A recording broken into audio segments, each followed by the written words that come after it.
Hi everyone, it's me, the Bee from Super Marcy's Super Network, and I come to you with another Disney review. And you know I'm serious because I'm wearing this here shirt. Okay, shit's about to get real. So last time I spoke about my favourite Disney film, Fantasia, and I'm going to talk to you today about a childhood favourite of mine, and that is Sleeping Beauty. Back in the day, mainline Disney events were pretty much that. They were enormous events, and every 6 or 7 years, that is when the studio released like its tentpole film, and Sleeping Beauty was yet another example of this. You can tell by the sheer quality of this film that a lot of time and preparation went into it, visually speaking. But before I get into the nitty-gritty here, let's talk about the positives about this film. And well, here's the thing about Sleeping Beauty. As I said, I used to love it as a kid, but these days, and now I've grown a little older and supposedly wiser, I sort of looked at the film with a more adult set of eyes, and I don't love it as much as I used to, but that doesn't suggest that I hate it whatsoever. So let's look at the positives about Sleeping Beauty. Again, the animation. So much energy went into making this film look the way it does.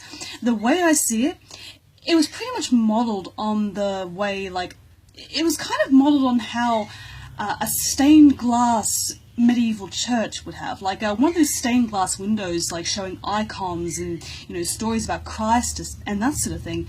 It looked like that, as well as a medieval folio. You know, the ones that were put onto a, or rather, that were, you know, scribed by like a guy, like, you know, painstaking detail put into the detail and the finer work and everything like that. That is what it reminds me of. It looks so much like the period it was set in, and yes, it's just a very beautiful film. Secondly, I'll talk about the characters of Sleeping Beauty and the Prince a little bit later, but the three fairies, Flora, Fauna, and Merryweather, they are one of the finest parts of the film. They're bright, they're sassy, you know, they are characters you can get behind, and you can tell that they are genuinely involved in their job in taking care of Aurora, Sleeping Beauty. And finally, here's the thing about me, and you probably already know this already. I love my villains, and Sleeping Beauty happens to have one of the finest villains ever made. And of course, I'm talking about Maleficent, voiced by Eleanor Audley. My goodness. Miss Audley, by this point, had already done some work for Disney. One of her other lead roles, in terms of being a villainess, was Lady Tremaine from Cinderella. And she has such a grandiose and elegant and malicious voice. And when she applies it to somebody like Maleficent, she is Maleficent. Quite frankly, I can't think of anybody else who could even come close to Audley's work. And I'm sorry, Angelina Jolie, you gave it a good try. But it just so happens that that movie, Maleficent, sucked. It pretty much cheapened the character as to what had been, you know, established in this movie. Yes, like, her reasons for, you know, trying to kill Aurora are pretty stupid, but the thing is that the story is really committed to Maleficent's character, okay? And she doesn't just talk the talk, she walks the walk. The way she looks, her mannerisms, her voice, and the way she behaves. She is one of the best personifications of evil I have seen in any film. I'm not just talking about animated, I'm talking about film in general. Maleficent is one of the finest evil creations ever made. And so much... It's funny, I feel that Maleficent is more of a star of this film compared to the heroes here. And that's kind of a good thing and a bad thing. A hero should only be as good as the villain, but when it comes to Maleficent, she more than surpasses Aurora and the Prince and everybody else to put together. Her only sort of main sort of adversary in this film are the three fairies, and, you know, Flora, and Merryweather. And I just keep on thinking, what would this film have been like if it had been more about Maleficent's struggle with the three protective fairies? What would that have been? That may have been a very different experience, and probably not one people back in the 50s wanted to see, but nevertheless, it would have been very, very interesting. And, and of course, the music. The music for Sleeping Beauty, it may not necessarily be as catchy as, say, The Little Mermaid or any of the more recent Disney films, but Once Upon a Dream, that is one of the hallmarks of Disney music, alright? And it's not the best, but it's one of the best. And it's just it's a beautiful song, and yes, it's all about, you know, wanting to meet the one you love and that sort of thing. It's just so highly romanticized, but it's done so well. And this is a very traditional story. And yes, in a sense, Sleeping Beauty is safe because it more or less sticks to the traditional Disney narrative at the time. Though it would have been interesting if they actually did the Sleeping Beauty the way the Grimm's brothers did, but that's a completely different story here. And but yeah, the music in this film is amazing, and that's partly because it is based off the Tchaikovsky Sleeping Beauty ballet. You really gotta love the artistry that was put into making this film possible. It's just the orchestra and the way the different sounds are incorporated. When Maleficent on the screen, like everything is dark and gothic and foreboding, and when Prince Philip is going to rescue, you know, Princess Aurora, it's just a well constructed scene. The animation, the detail, the music, it comes together just so beautifully. But in saying that, Sleeping Beauty herself, Princess Aurora, voiced by Maria Costa. Maria Costa was one of the premier opera singers at the time, and she really did have a beautiful and like powerful voice. But the character of Aurora is just, she's nice. She's your very typical 1950s era Disney princess, and she doesn't do anything offensive, and she's not so sickeningly sweet, but she's there. She's there for lack of a better term, and I feel that little girls will feel charmed by her, but she just doesn't have enough going on with her, not as much as, say, Maleficent or Flora, Fauna and Merryweather do.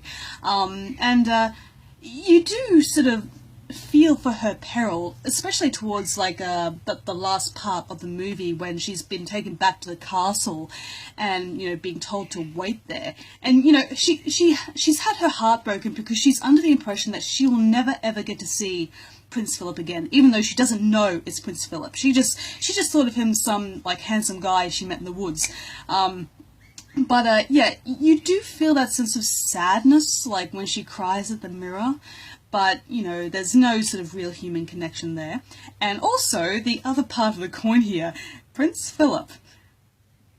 When Aurora, like, puts her finger on the spinning wheel and falls into a coma, you would expect that somehow the prince would get more of a narrative here. You would see a lot more of him. You would see more of his personality because he is the one who is tasked to save Aurora. And yes, once again, it is a traditional storyline. You can say what you want about it. But the thing is, the prince is going to save the princess. And in order to want him to do so, you know, beyond like a simple understanding of the story, I'd like to feel some sort of connection to Philip. I want to actively think I want to see this man succeed, I want him to save the princess, and I want them to live happily ever after. And again, I don't feel that sort of human connection there. Once again, he's just there. And his final line in the movie is halfway through, when he's defying his father's wishes against going out to save Aurora. The last thing he says is, "Goodbye, father," as he mounts his horse.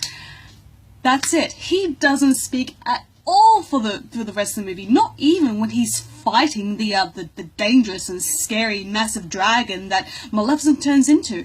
Not a grunt, not a single like noise of effort.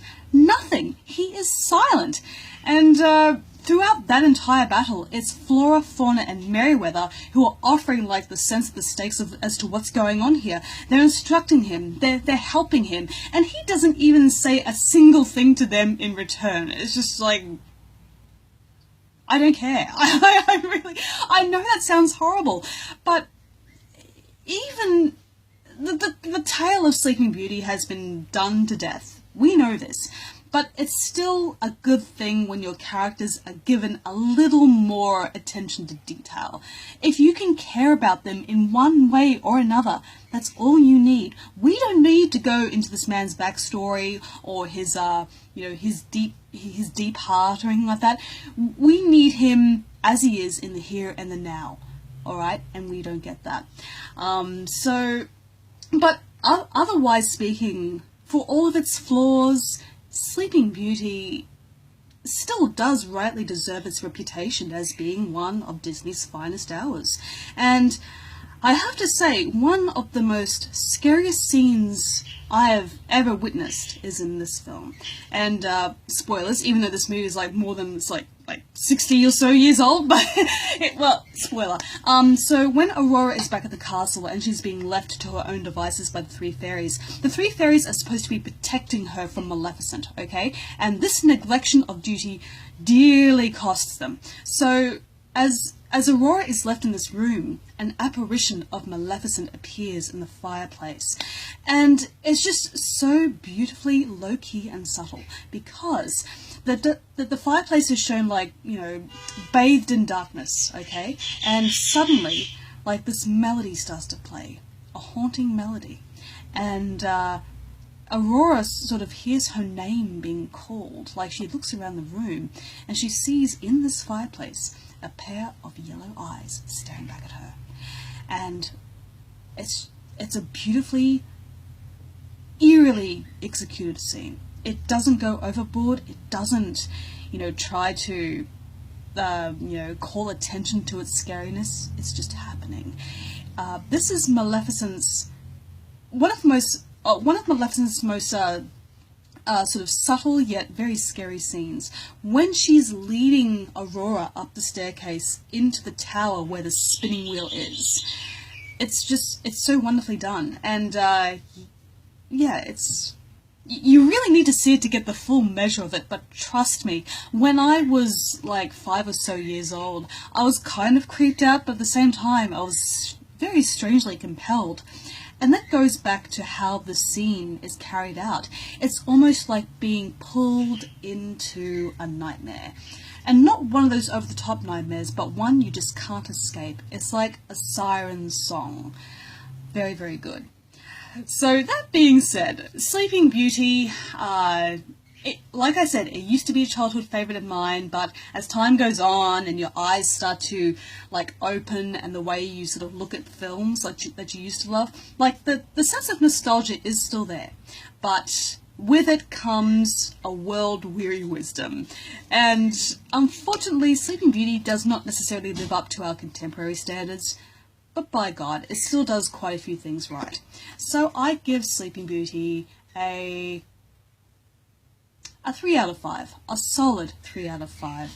I can still see myself watching this every now and again, but probably not as much as I used to. So thank you once again for joining me, guys, and as usual, I shall see you in the next video. Bye-bye for now.